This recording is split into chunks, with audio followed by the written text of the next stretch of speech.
something he knows well and where there's minimal risk involved, Magnus. Let's see what he opens with. Okay, one knight f3.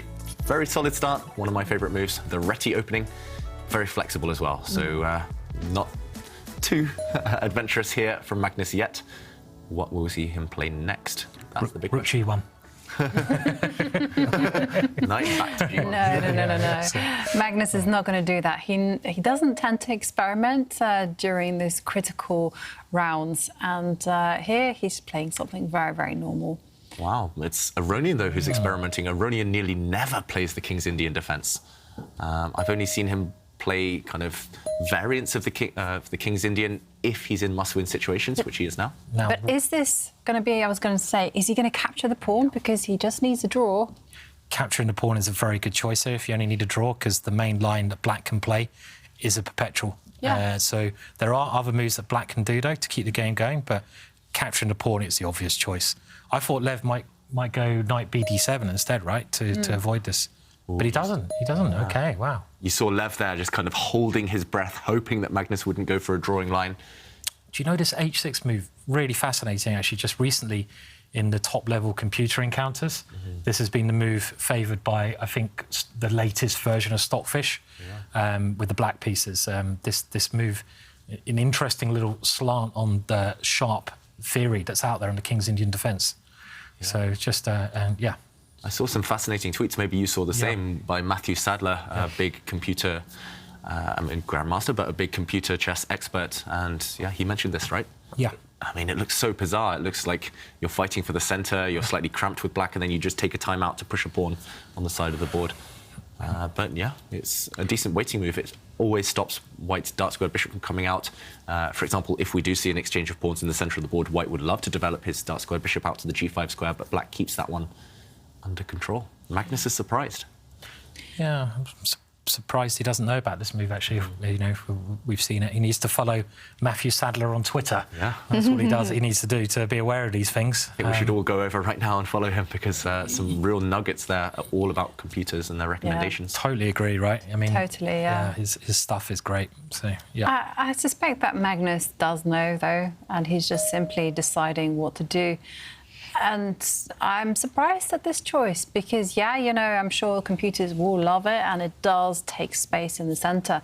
But on the other hand, play gets so sharp and Magnus will have to defend on the right side for such a long time. I wasn't expecting that. I expected a much more flexible move, such as moving the rook or maybe developing the bishop. Committal stuff from the world champion. Yeah, and he is following the wisdom. I talked in that learning point just a bit earlier that when you need a draw, don't play for it, don't make negative decisions. But this one is extremely risky. This one is going to be a full-blooded fight. Ooh. I mean, Aronian must be really happy the way this has gone, because if you in a must-win situation, there's certain positions you want. This is one of them, where you keep all the pieces on the board, you try to play like Kasparov and checkmate your opponent on the king side. It's as simple as that. So I think, I know Magnus is playing in the right way, but Aronian must be happy, right, to get exactly. this. Again, despite what the computer says, this one is just really tense, and it's going to be strategically really hard to call for the rest of the game. Yeah, if it's good enough for Gary, if it's good enough for Kasparov, then it's good enough for anyone, especially in a must-win situation as black. And also clock times doesn't look like much right now, but Aronian, super quick. He clearly knows at least some of the plans for black. Maybe Magnus less familiar, and that counts for quite a lot in these types of positions. So easy for black to play. I mean, I love playing these positions as black because I love attacking. I love attacking my opponent's king. And your plan of attack here is just to launch them, right? Launch them, baby. And get the F pawn, get the G pawn, throw him at your opponent's king, try to checkmate him. If it works, great. If it doesn't, hey ho, you know. So, but in a must-win situation, this is just, yeah, I'd be very happy to get this. So, yeah, it is that simple sometimes. And we talk about pawn structure quite a lot, but the reason black plays on the king side, where the kings sit, is because black's pawns, if you look at them, this is the base of his pawn chain. They actually point in this direction, those pawns. It doesn't look like much, but if your pawns point in a certain way, that's the side you should be playing on. White's pawns, if we look at the central two at least, they do point in the other direction. So that's the side White normally wants to play on. But meanwhile, I think I've actually seen this as well, this pawn sacrifice. Was this or something similar in a game between Anish Giri against Prag, where Giri won as black? White stepped forward, attacking this pawn, and Levon just doesn't care.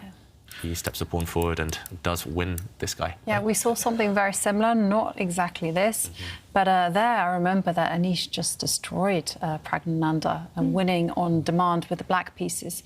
Not so easy to do, but yeah, this is the best that Levon could hope for, actually. In a must-win situation, he gets his desire for fighting chess. And trade-off bishops. And Black's rook now kicks away the white queen. Not sure where she's going back. If she retreats back this way, she might just get stuck on the wrong side of the board. She might be a target here later on for the black rook, for example. So I'd be hesitant to put the queen back there, I guess. Most likely the queen will come back in this direction. But then Black's idea, wherever the white queen goes, will be to just occupy some open lines towards the white king. And Levon will hope that this gives good compensation. Computer, again, very skeptical, giving white more than a +2 advantage right now, but these are two humans. Magnus is surprised, and Levon clearly in his comfort zone. He's probably looked at this position. I mean, this kind of stuff is the very trendy, latest stuff in the King's Indian defence in one of the main lines. And the way that Lev's moving, I mean, at least he's got a good idea about what to do. And it's the kind of position I just so much enjoy playing with Black. You know, I mean, just because you can have some fun here, right? I mean, it's very easy to play this position as Black because you just point everything at your opponent's king. Yeah. Very simple. Move every piece near it, attack it. Yeah. Those two pawns are beautiful that Black has. You know, you don't necessarily move them, but there's always the threat of rolling them up the board. Again, I'm being a bit optimistic with Black's chances just because I enjoy playing these positions, but it's what you want when you need to win. So. Yeah. I thought you started looking at the bar, Simon. Well, sometimes. I thought it was in Aronian's favour. The bar. No, it's not. It's in Magnus's. Yeah, I do. I need to look at the bar more, really. So, but listening to you guys, I guess this is the kind of game where, you know, with the human, it's difficult for a human to play. It's inviting a lot of fighting chess, basically. Yeah, I mean, which we love. Yeah, definitely. I mean, just take a look at Black's pieces. You know, every single one of them is just primed to start attacking the white king, and defending is just a very uncomfortable thing to do. And well, Magnus steps back to the square that David highlighted earlier. And now the big question is whether Levon will actually use the plan that David suggested of just shifting the queen and attacking that white queen with his rook. Ooh, it's, yeah. Oh, I thought he was going to go for it. I was about to say there's another way you could do it. You could start attacking the white queen with your knight instead. He's just following that principle of putting all the pieces towards the opponent's king, right? Yeah. I mean, again, the bar does really like the position, so, but Magnus he's got, like, as you say, it's harder to defend. He's got to play very accurately now. I would be terrified as white here, I've got to admit. Yeah. It feels like your queen is actually on the wrong side of the board. It looks like she wants to attack, but she's fighting a battle alone, and she will be fighting against all of Black's pieces. These two knights and the rook are going to come against her and try to even maybe trap the white queen later on. So, yeah, it's not just the white king that has to be careful later on these types of open files. It's also the white queen lacking squares. And meanwhile, what is white's plan? I mean, this knight is not really contributing. These two look nice and pretty as well, but they're not really helping the battle. White's rooks aren't joining in. Is it time to perhaps initiate a set of trades? So, I mean, moves that I thought about playing was, first of all, giving the queen some freedom along the fourth row by pushing the pawn forward. The second one was actually to step forward with the knight. But, OK, that didn't work. Yeah, stepping forward with the knight, maybe. I guess you want to back it up by pushing the pawn forward and supporting this knight. It's definitely possible. Magnus chose a slightly different approach. Maybe he can still do this. He pushed his pawn forward. I guess, at least last resort, you can hide back with your queen if you really, really need to. But Levon, just the speed with which he's playing, he's gained time since move one. I mean, he must know. I think you're right, Simon. He must know at least vaguely what he should be doing here, if not having studied this exact position before. Well, he's ready to play your idea, David, and put the queen in front of the king. And then the rook comes over and everything comes in. So there is there is a lot of danger here for White, as you just demonstrated there, if White just plays some natural moves, Almost trapped. He can just get a lost position. So he needs to find something in this position that's quite clever, I feel, actually. What about my idea of clearing the fifth that's row, good. just because? At least now you have Yes. some escape squares. Yeah, makes a lot of sense. And I guess black will possibly do the same. I'm not sure whether you attack the queen with your knight or whether you attack it with the rook by swinging across. Both look very tempting. Now white's problem is, okay, if say there's an exchange, say, I don't know, say you move. The problem is you might get stuck with the queen again on the wrong side of the board. The queen looks nice and pretty here, but black, I mean, there are already so many attacking ideas. You could start marching forward, unleash this bishop into the game. You could start bringing your knight in. Yeah, you need nerves of Still steel, scary, actually, scary. to play this position with the white pieces. But Magnus is going to have to do that. Yeah, so let's see how Magnus defends, because he's definitely the one defending in this game. And also 6-7 minutes down on the clock already, Magnus. Yeah. Scary times for the world champion. Levon actually having more time than he started with. And whilst Magnus is considering how he's going to defend this position, well, we do have a selfie competition. And I wanted to share with you a few pictures. The first one comes from one of the founding members of Dire Straits, David Knopfler, who is watching the show and also composing music. Maybe chess will inspire him with some lyrics. Maybe some beats here, there. Maybe the music from our show. But anyway, thank you for watching, David. Yeah. And Mot Shabi is watching the show also from South Africa. Wow. So I love the fact that everyone is watching from all over the world, from Mauritius, South Africa, Gdansk in Poland, Philippines as well. I mean, this is just incredible. Yeah. And finally, we have another tattoo suggestion from Geert van der Velde, who we all know. He's actually got two chess tattoos, a chess king and queen with his father's and mother's names tattooed on his legs. Oh, That's so cool. kind of like David's two bishops idea. King and queen, bishops. You could be tattoo brothers. Yeah. Brothers in arms. Yeah. They're the famous man from Chess and Ball. Yes, So good with the definitely. puns. Yeah. And if you two... His tattoos are a bit cooler than my my ideas. Carry on, Ivanka. No, I mean, it's super cool. I like the idea. Twinning.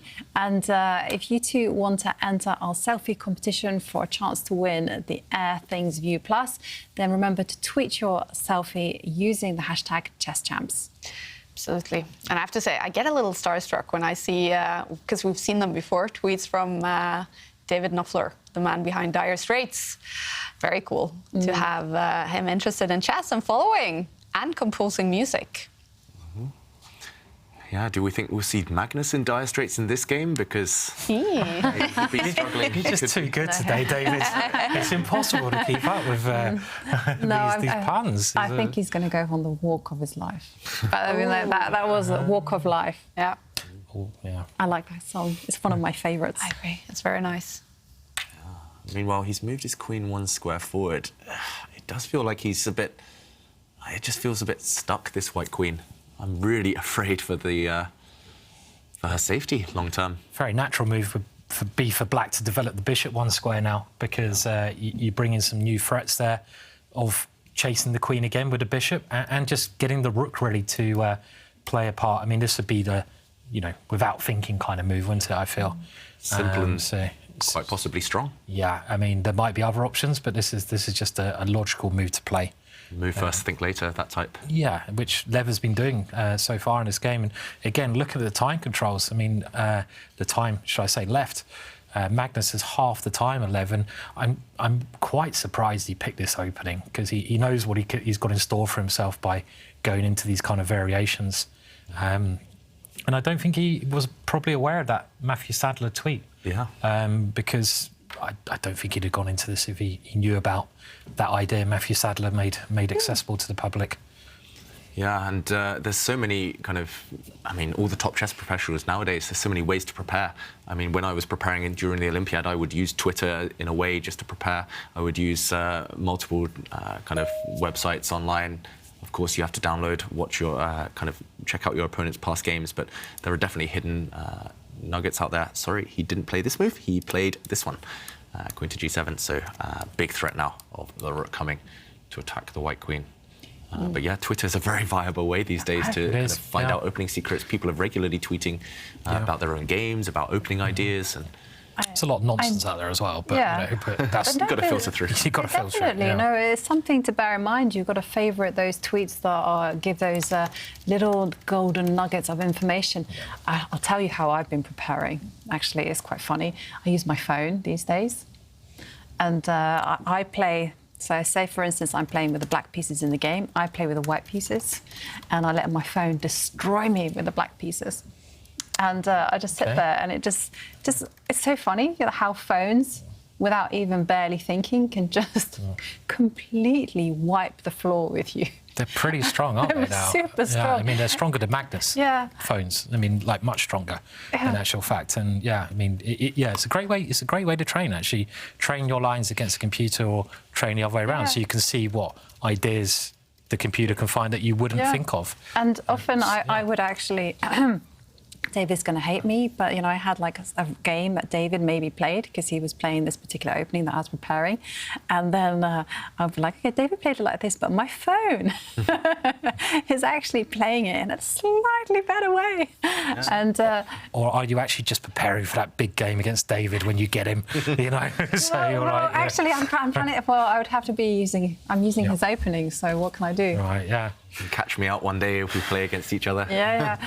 Just know it'll be my phone. I'll be preparing my phone. we did just see that. I think it's worth pointing out. Magnus give a look, which wasn't a happy look, I think. There, I don't know if you spotted that, but he gave a real like, I'm not happy with this position. He looks in pain just a few seconds ago, at least. Yeah, I mean, this has gone wrong. It's amazing. I think if he'd have known about this tweet, he wouldn't have got this position. I think it is actually.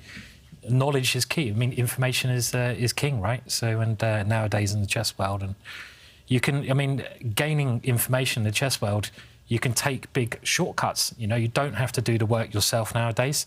Other people can do the work as long as you're able to have access to the work they've done. And there's many ways of doing this. You've got to be aware of it all, really, to keep up with the latest stuff out there. Yeah, at GMMDS. That's his Twitter handle, Sadler. Yep. You can find all about these computer ideas. And he worked with AlphaZero, of course, so, you know, any person who's worked with AlphaZero is going to have some good inside knowledge of computer chess, who are the best in the world now, and their ideas, so, yeah. OK, meanwhile, Magnus does bring his knight to the edge of the board. I think this one holds together tactically just about. It's hanging by a thread already for white, but, OK, Levon just staring down the camera there, kind of breaking the fourth wall. And then it looked like he didn't even put his hand on the mouse, but a move appeared. Ooh. And he brought his knight forward. The magic wand. The magic wand, just swish and flick. Can I say that again? Swish and flick. Wingardium Leviosa. Exactly. Haven't you watched Harry Potter either? Do you watch TV? I've read the books, I've watched it, I have. But yeah, the way you said it then was really nice. It was very English, actually. Yeah, so I couldn't remember the actual magical phrase. So I'm a big Hermione Granger fan. Yeah. All right. Well, Levon Aronian, he is thinking in this must-win situation in round 3 in the FTX Crypto Cup. We're so happy to partner up with FTX. And Sverre, he's in Miami with someone very important from FTX. What's happening, Sverre? I'm here with Will Evans. We almost started floating here listening to you, Kaya. That magic is actually working its wonder even here in Miami Beach. But with Will Evans from FTX, and I'd like to say that this is more of a partnership, this tournament, than it is an actual sponsorship, because you guys are really getting involved with everything that's going on. Yeah, very much. We think like the Web3 space and the work that Play Magnus is doing really fits into our brand and what we're trying to do. We're not trying to just slap our logo on something. We want to be connected to the sport, connected to the people innovating it, and that's why we're just so happy to be here and be a partner. You're a chess player yourself, aren't you? Weekly rated chess player, but I do love the game, and I see the game growing so much right now. It's an exciting time to be in it. But I've been following what has been happening online now as well. It's the crypto key. It is the interaction with the fans. And can you explain a little bit about what it is? Because we see the graphics all the time on screen. Yeah, so we have this free-to-claim crypto key at ftxcryptocup.com. You can get involved. There's a Discord server. I'm watching all the memes going along. It's just like seeing a community build together in a native way and in a unique way that I think is really interesting for chess. So yeah, it's a free way to get involved in a tournament, unlike anything that's really been done before. I see FTX with such a strong presence now on a variety of sports venues. But why do you guys choose to get involved with chess? Well, I think chess, we do a lot of sponsorships in the sports space, but chess in particular, chess players are always learning about technology. Like they're learning how to get better at things, right? In a new technology like cryptocurrency and also stock trading in the United States, we think it's like a very unique way, a unique subset of people that are going to be very willing to embrace new technology. And that's why we're seeing like incredible response from the community that we haven't seen maybe in legacy kind of partnerships that we also have. Yeah, so it's actually chess players are your perfect partners in a sense. Absolutely. Like that's why we've had a Crypto Cup last year. We did our first one, and that was an online tournament. This time we're doing it live in Miami. We're planning already for next year and what's to come. And yeah, we think we can keep the whole thing going for a long time. See, Kaya, we are planning for FTX Crypto Cup 2023, 2024, 2025, right? 2025. Let's keep it going, I think. Will said it. There's no doubt at all that this is the future, you guys. So much entertainment, so much drama on the board, and so much fun. And remember, you can join in all the fun in the FTX Summer of Chess by getting your free FTX crypto key. You download the FTX app, you create your FTX account using Crypto Cup 2022.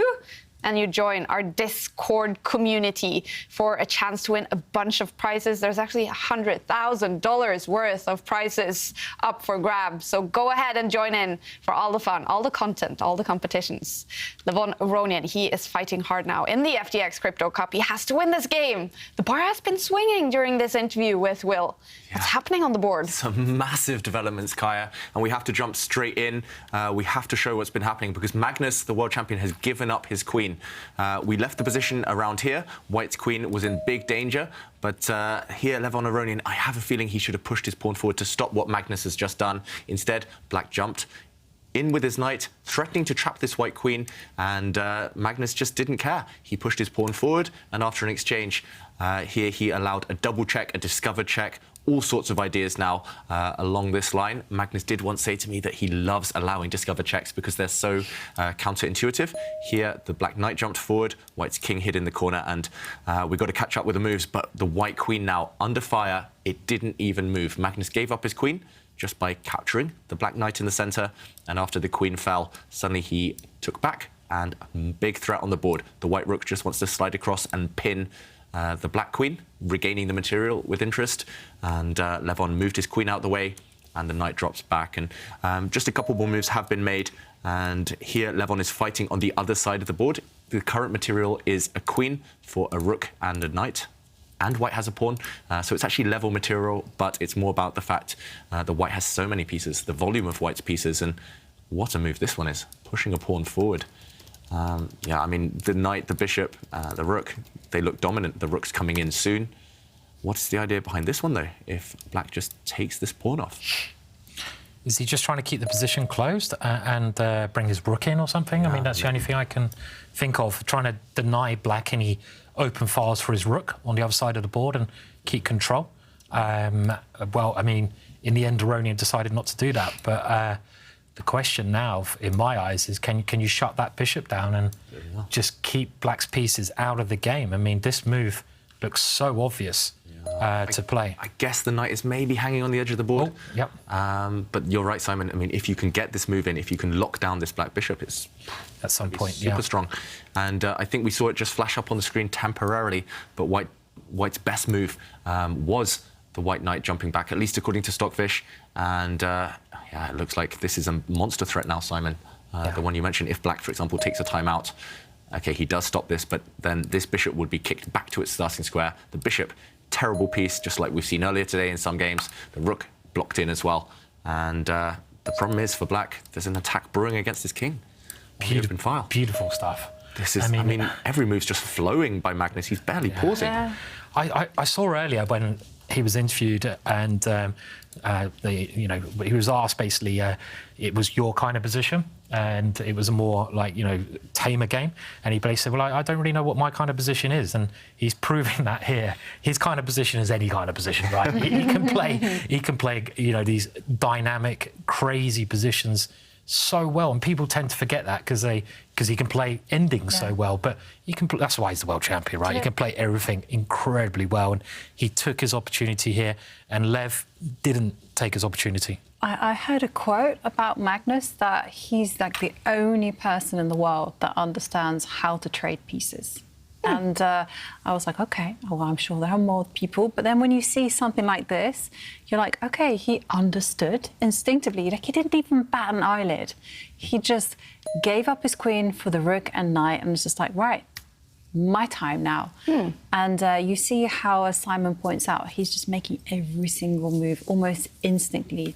It's just happy time all over. Yeah, and Aronian's downfall in this game, I hate to say it, but he's just played too quickly. Black still has 9 minutes on the clock.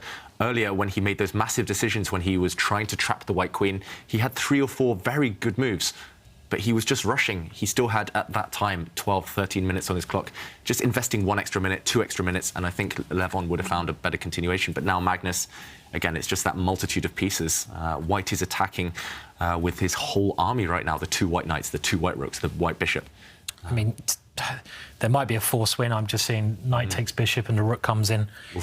Strikes me as you don't generally want to exchange off this really powerful knight, but you said the master exchanges, if you exchange off and it forces a very promising sequence, then you should always be looking for the captures and checks. And I love this square for the rook, just because it supports the bishop coming in, the knight coming in. And is this as strong as it looks? Bishop, like you said, coming in, the knight coming in. The knight coming in. I mean, what does Black do? I mean, if you go and take a pawn, then at the very least, White can get greedy, check and win the Black knight. Maybe there's even stronger. Maybe you can even just take this pawn and threaten checkmate in 1 move. Wow. It's just, again, it's the pieces. Look, 4 against 0. 4 attackers, 0 defenders. And I guess ultimately, this all comes about because Levon played very aggressively in the opening, but it did have a downside, and that was his king safety. Yeah. Like, if there were pawns around the king, we would not be sat there going, wow, what a wonderful position White has. And he chooses a different path. Yeah, I mean, Paths his bishop in. I think the other way, I mean, the other thing you can learn from this is that Magnus was kind of defending because, Lev did sacrifice a pawn. Lev did get what I thought, and we all thought was a very dangerous position. Lev maybe didn't play as smooth, David pointed out. But how did Magnus turn that around? By active defence. He's willing to give up his queen. He's willing to play the most active idea. If he'd have kept passive there, he'd probably just have lost. Yeah. So active defence is such a key idea to remember. When you're playing, just try to defend actively. There's a lovely checkmate idea here, isn't there? Yeah. I mean, a couple of lovely checkmate ideas. The knight jumps forward, hidden queen. The rook lift. There's so many lovely ideas that are just, I mean, he's trying to get a swing pun in, the sultan swing, like the rook swinging over to checkmate. I think he's enjoying this game, right? I mean, the knight move to the edge just looks kind of harmonious, doesn't it? Yeah. And with those knights causing havoc there. Yeah, and look at the black pieces. This knight, I mean, the old adage goes that knights on f8, there is no mate. But here, the knight on f8 just does nothing defensively. It can't move. These 2 squares are just protected. The bishop, a loose piece, and the rook still fast asleep at home. Black's king is just devoid of all protection, all clothing. Yeah, checkmate is guaranteed at this point. I mean, all Magnus needs to do is add his rook to the attack, or add his knight to the attack. As Simon points out. And remember, if we see a checkmate on the board, we have promised our viewers a checkmate dance. Have we? David has. Can I just clarify that? I joined in. I certainly haven't. Are you going to... David, picks or it didn't happen. I hope we see a checkmate on the Wasn't board. that yesterday? So it's it only counts for the rest of the day. Yeah, I mean, we didn't really specify whether there was an unconditional... We'll do a little Macarena. Yeah, we'll find. I'd like to I'll do see the it. robot. We have to celebrate the checkmate. We love it when the players give us. Have we seen? I mean, I know we haven't seen one this time, but I'm trying to recall the last time we saw a checkmate on the board in any Champions Tour. They got to allow it more. Didn't we see Dubov checkmate Magnus Carlsen, Everything's Masters Did we? 2021 season? Okay. I think it was twice he checkmated him Yeah. in one quarter-final. Wow, that's yeah. Okay. But it's definitely been rare. Yeah. So David's quite safe. I remember also last season we did have another checkmate on the board. Daniel Naroditsky, Naroditsky, yes. he allowed it and he actually gave. Exactly, yeah. I remember we praised the streamer. He's a gentleman, isn't he, Daniel Naroditsky? I think everyone likes Daniel for good reason. He's just Absolutely. really comes across as a lovely guy. Yeah. And we've seen many scenarios where one player resigns one move before they're checkmated. I think there should be in the contract, you know. If you're about to get checkmated, show the audience, show us. And especially the beginners. Yeah, especially if it's a really nice checkmate as well, Yeah. an instructive one or a pattern that we need to remember. We always try and show it here afterwards or on the analysis board, but it's more emphatic if the players let it happen. Yeah, I'm worried about this dance now. I have to say. I Magnus feel has got like something. I'm a person of my word, and I should do it. You know, I should just try to squirm out of it. But then I'm like, I don't know any dance. I only know the blockbuster dance. Do you remember that one? Don't get me to try and demonstrate it. That's crafty, that is. Do you remember it? That was like, I remember the small box, big box, you know. Okay, we have a There you dance. go, that's my dance. Do you like it? Small box, big box, small box. There you go, done it. I'm done. Even without the checkmate, we had the dance. Very nice. We had the small and big box dance. Oh my God, I'm going red now. Coffee. No pressure, Magnus. You have to deliver checkmate just to do that dance. It's an easy one to remember, right? So you could just do that all night. Yeah, so. But you are aware, Simon, in this day and age, that people can clip that. No, don't clip it, please. That's enough. David, what's going on in the game? Please, Yes. save us. Save What me. is going on with Save the me. bar? Yeah, the evaluation bar is not happy with this bishop trade that Magnus has just gone for. Suddenly, the black rook I was complaining about in the corner, it has woken up, it has joined the battle. I mean, to me, it looks like checkmate still. It's really terrifying for black. All white needs to do is pick up his knight on the g3 square, kind of just throw it off the board, and then the white rook can swing across and deliver this kind of lawnmower checkmate, the two white rooks cutting off the black king, mating the black king. But black does have, I mean, it is Aronian's turn. He has this one move to cut across white's plans. And Wonder what the move is, David. I mean, this is maybe one of those positions where if you find a move, you might have some chances. I mean, survive, yeah. I mean, I can't see it. You know, as well. but It looks like if black moves his knight, there'll be bad consequences. If black moves his queen, then white's knight on the g3 square can come forward and capture on f5. Wow. king. I peeked. Do you know what the move is? There's only one move to kind of reasonably remain in the game, and that's to move the queen and slide her 2 squares to the left, put her on d6. Because you've got a counter Yeah. check. But even then, something like knight e... okay. Yeah, it gets weird. Knight e4 or Yeah, something? knight e4 is the okay. way to go. Let's show this, because in the current position, we see Stockfish and its suggestions on the screen. Stockfish here does say maybe this knight jump, but Jovanka, you're thinking maybe this isn't the best. Maybe actually, if the computer's given more time to think, then the best defense is actually to swing the queen over. And there, you guys mentioned there is a check threat hitting the white king in the corner, so we block this diagonal. We jump into the center, and I guess after a capture, the white rook checks. It's not quite checkmate, no dancing yet, because the black queen can swing across and defend. But I'm assuming that this endgame is very good for white. I'm trying to do a quick count. It's actually level pawns. It's not 100% clear. At least black is still alive for the foreseeable future. So maybe this is the way to go. The other defense that the computer points out on the screen in front of us is the knight to the g6 square. Everything apart from this knight move or the queen move, they lose on the spot. And again, maybe the same idea. I'm not sure which way white's knight goes, either this way or into the center. If you jump into the center, attacking the black queen, then after the knight is captured, again, a nasty check. The king moves, and maybe you're spoilt for choice here. Maybe you can even just move the rook across. Yeah, it feels like you're breaking through. You're about to win the black knight, and the king might not survive. Although this is not that simple either. No. Or at least it's not immediately game over. Black can at least try some tricks. Yeah, the line you've just showed there, David, is indicated by the computer in front of me as actually being like +5. Whoa. Even though it came up as the top suggestion here. I mean, it looks quite crushing the way, and you found it straight away. So it's still very hard for Lev to find a response here. But So in the current position, we're actually thinking that rather than knight to g6, which, I mean, it's still complicated, but it should be losing for black. Rather than this move, the best defense. Jovanka said, wow, and I agree, wow, because it's counterintuitive to go away from your own king to actually defend. And I guess it's just the fact that you're trying to hit the white king, which actually looks nice and safely tucked away in the corner.